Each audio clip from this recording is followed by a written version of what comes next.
Bonjour, ici Patrick Pierrat pour Info Bref Affaires. Pardon d'avoir manqué notre rendez-vous quotidien les 2 derniers jours de la semaine dernière pour cause de panne d'électricité. J'espère bien pouvoir dorénavant redevenir fidèle à ce rendez-vous matinal. Voici l'essentiel des nouvelles économiques, financières et technologiques à connaître ce mardi 11 avril. Alors qu'on attend pour demain mercredi une nouvelle décision de la Banque du Canada concernant les taux d'intérêt, une majorité des prévisionnistes qui ont été récemment sondés par l'agence Reuters pensent que la banque maintiendra son taux directeur actuel à 4,5%, inchangé jusqu'à l'année prochaine. Seulement 1/5 des économistes interrogés pensent plutôt que la Banque du Canada va baisser son taux avant la fin de l'année.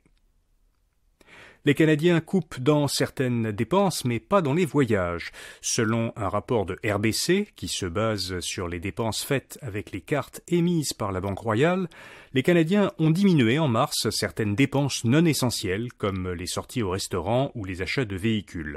Ce n'était toutefois pas le cas pour une catégorie de dépenses non essentielles. Les dépenses pour des voyages ont, elles, augmenté. Le total des dépenses associées au voyage était en mars 28% plus élevé qu'en février 2020, soit juste avant le début de la pandémie. La rémunération totale du PDG d'Air Canada a triplé l'an dernier. Michael Rousseau a perçu 12,4 millions de dollars en 2022 contre 3,7 millions de dollars l'année précédente, selon l'agence La Presse canadienne. Le salaire annuel de Rousseau était l'an dernier de 1,3 million de dollars. Le reste du montant, soit plus de 10 millions, lui a été versé sous forme d'intéressement, d'attributions fondées sur des actions et d'options d'achat. En 2020 et 2021, le programme fédéral de crédit d'urgence pour les grands employeurs avait plafonné la rémunération des hauts dirigeants d'Air Canada, mais le transporteur s'est depuis retiré de ce programme.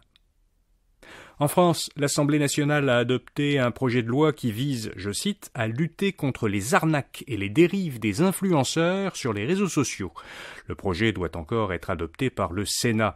Si elle est votée, la loi obligerait les influenceurs à divulguer pour chacune de leurs publications s'ils sont rémunérés et s'ils ont modifié des images, par exemple pour amincir leur propre silhouette.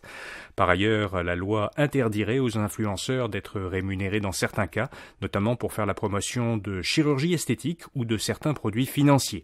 Le non-respect de ces obligations pourrait être sanctionné d'une peine de 2 ans de prison, d'une amende de 45 000 $ et d'une interdiction de faire de l'influence commerciale. Et puis, comme chaque début de semaine, Info Bref vous fait découvrir une jeune entreprise québécoise innovante. Aujourd'hui, Chrysalabs, une jeune pousse de Montréal qui aide les agriculteurs à analyser les sols où poussent les aliments qui iront dans votre assiette. Pour atteindre des rendements optimaux, les agriculteurs doivent analyser régulièrement la composition du sol où ils font pousser leurs récoltes. Mais le processus pour mener ce genre d'analyse est souvent complexe. Alors Chrysalabs a conçu une sonde portative qui permet aux agriculteurs de tester eux-mêmes la qualité des sols qu'ils exploitent et d'obtenir le résultat d'analyse en temps réel. L'analyse peut se faire en aussi peu que 30 secondes. Pour en savoir plus, lisez le profil de cette entreprise à infobref.com. Voilà, vous savez l'essentiel.